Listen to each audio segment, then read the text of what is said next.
안녕하세요. 2026년 1월 셋째 주, 정말 뜨거웠던 우리 주식시장의 핵심만 쏙쏙 뽑아 전해드릴게요. 이번 주는 어떤 일들이 있었는지 저랑 같이 한번 살펴보시죠. 와, 이번 주는 정말 정신없는 한 주였어요. 이 종목 저 종목 할 것 없이 변동성이 엄청 났거든요. 근데요, 이 모든 움직임 속에서 투자자들 머릿속을 딱 하나 지배했던 단어가 있습니다. 과연 뭘까요? 네, 바로 로봇입니다. 화면 보시면 바로 감이 오시죠? 뭐 투자다, 자율주행이다, 공급이다 이런 키워드들도 물론 있었어요. 근데 로봇과 비교하면 이건 뭐 게임이 안 됩니다. 언급 횟수만 무려 20건. 사실상 시장의 모든 스포트라이트를 로봇이 다 가져갔다고 봐야죠. 자, 그래서 오늘 이런 순서로 한번 이야기를 풀어가 보려고 합니다. 먼저 이번 주 시장을 한마디로 정의해야 할 헤드라인을 보고요. 당연히 그 중심에 있는 로봇 혁명을 아주 깊게 파고들 겁니다. 그 다음엔 원자력, 우주항공, 그리고 기업 분할 같은 다른 굵직한 이슈들도 짚어볼 거고요. 마지막으로 시장 전체를 움직인 핵심 동력이 뭐였는지 깔끔하게 정리해드릴게요. 좋습니다. 첫 번째 순서, 이번 주 시장 헤드라인은 뭘까요? 사실 제가 앞에서 이미 힌트를 다 드렸죠? 네, 맞습니다. 한마디로 로봇이 모든 것을 지배했다, 이렇게 정리할 수 있겠습니다. 자, 그럼 이제 제일 궁금한 부분으로 넘어가야겠죠. 아니 대체 왜 시장은 이렇게까지 로봇이라는 두 글자에 열광한 걸까요? 그 이유를 지금부터 하나하나 벗겨보겠습니다. 이게 그냥 딱 한 가지 이유 때문이 아니었어요.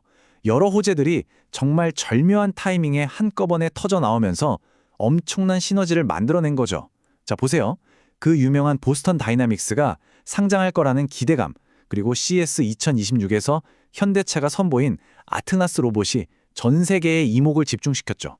여기에 한국 PAM이 휴머노이드 손을 공동 개발한다는 소식까지 더해졌고요. 또 유진 로봇의 로보택시 상용화 뉴스, 나우로보틱스의 M&A 소식, 그리고 전반적으로 스마트 팩토리 시대가 올 거라는 기대감까지, 이 모든 게 합쳐지면서 투자 심리에 그야말로 불을 확 붙여버린 겁니다.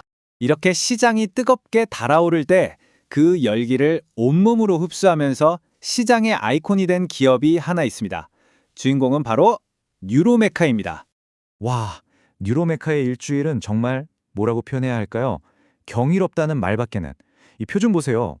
화요일에 로봇 공급 이슈가 딱 터지면서 상한가 거의 30% 가까이 올랐죠. 근데 이게 끝이 아니었어요. 수요일에 또 25% 넘게 급등하고요. 그리고 금요일에는 투자자들의 관심이 그야말로 폭발하면서 27.71% 또 치솟았습니다. 며칠 만에 이런 상승률이라니 정말 믿기 힘든 수준이죠. 그리고 이런 열기는 뉴로메카 하나로 끝나지 않았습니다. 이 흥분이 그룹주 전체로 확산되는 모습이었는데요. 특히 포스코 그룹주들이 로봇과 스마트 팩토리에 대한 기대를 등에 업고 다 같이 날아올랐습니다. 포스코 DX, 포스코 엠텍이 바로 그 대표적인 사례였죠. 자, 그럼 이제 로봇이라는 아주 뜨거운 키워드에서 잠시 시선을 돌려서요. 이번 주 시장을 움직였던 또 다른 중요한 이야기들을 한번 살펴보겠습니다. 바로 원자력, 우주항공, 그리고 기업 분할 이슈입니다. 원자력 테마도 만만치 않았습니다. 아주 강력한 움직임이 있었어요. 월요일에는 현대건설이 메타랑 대규모 원전 계약을 맺었다는 소식이 전해지면서 무려 20% 넘게 급등했고요.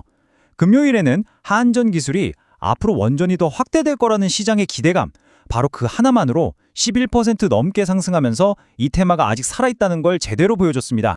한편 우주항공 쪽은 어땠을까요? 시선은 저 멀리 별을 향하고 있었습니다. 짧고 굵게 아주 강렬한 움직임이 포착됐죠. 그 주인공은 바로 이노스페이스였어요. 월요일 단 하루 만에 주가가 22.67%나 뛰어 올랐는데요. 한빛 나노 발사를 다시 시도한다는 소식에 대한 기대감, 그리고 방산 쪽에서 새로운 수주가 나올 수 있다는 기대감이 합쳐지면서 주가를 힘껏 밀어 올렸습니다. 자, 다음 이야기를 하려면 먼저 인적 분할이 뭔지 간단하게 알아두면 좋은데요. 어려운 개념은 아니고요. 그냥 회사가 특정 사업부를 떼어내서 완전히 새로운 독립회사를 만드는 거라고 생각하시면 됩니다. 보통 이렇게 하면 숨겨져 있던 가치가 드러나면서 주주들한테 이득이 되는 경우가 많죠. 그리고 바로 이 인적 분할의 위력을 제대로 보여준 사례가 바로 한화였습니다. 한화가 인적 분할을 딱 발표하니까 투자자들이 이걸로 숨어있던 사업 가치가 재평가받겠구나 하는 기대를 갖기 시작한 거죠. 그 결과는요, 정말 입이 떡 벌어질 정도였습니다. 모 회사인 한화가 25% 넘게 폭등했고요. 관련 회사인 한화갤러리아는 점상한가 29.97%까지 그냥 날아가 버렸습니다. 자, 지금까지 굵직한 테마들을 살펴봤는데요. 이런 큰 흐름에 속하진 않지만 그래도 그냥 지나치기엔 아쉬운 주목할 만한 움직임을 보인 종목들이 또 있습니다. 빠르게 한번 훑어볼게요. 제약 바이오 쪽도 빼놓을 수 없죠. 현대약품이랑 삼천당 제약이 긍정적인 전망, 그리고 치료제에 대한 기대를 받으면서 아주 강한 상승 흐름을 보여줬습니다. 그리고 또 하나, 스펙 합병으로 최근에 상장한 MBR 모션. 이 종목도 그 상승세를 계속해서 힘차게 이어가는 모습이었습니다. 자, 이제 거의 다 왔습니다. 이번 주에 있었던 이 모든 일들을 종합해서 딱 하나의 핵심 결론을 내려볼 시간입니다. 과연 무엇이 시장을 이렇게 움직였을까요? 이번 주 시장을 한 문장으로 요약한다면 바로 이겁니다. 의심의 여지 없이 기술, 특히 로봇 기술이 시장의 흥분을 이끈 유일한 엔진이었다라고요. 혹시 이 숫자 20 기억나세요? 제가 처음에 보여드렸던 건데 이번 주에 급등한 종목들 중에서 로봇이라는 키워드와 직접적으로 묶인 종목이 무려 20개나 됐다는 뜻입니다. 이 숫자 하나만 봐도 이 테마가 얼마나 거대하고 강력했는지 바로 알 수 있는 거죠. 사람을 닮은 휴머노이드 로봇부터 똑똑한 스마트 팩토리, 그리고 스스로 움직이는 자율주행차까지 분야는 조금씩 달랐지만 결국 시장은 자동화된 미래라는 하나의 방향에 모든 기대를 걸었다고 볼 수 있습니다. 인공지능과 자동화 기술이 지금 이 순간에도 무서운 속도로 발전하고 있잖아요. 그렇다면 이번 주에 이 뜨거웠던 시장은 어쩌면 앞으로 우리가 마주할 거대한 미래 시장의 아주 작은 예고편에 불과한 건 아닐까요? 한번 생각해 볼 만한 질문인 것 같습니다.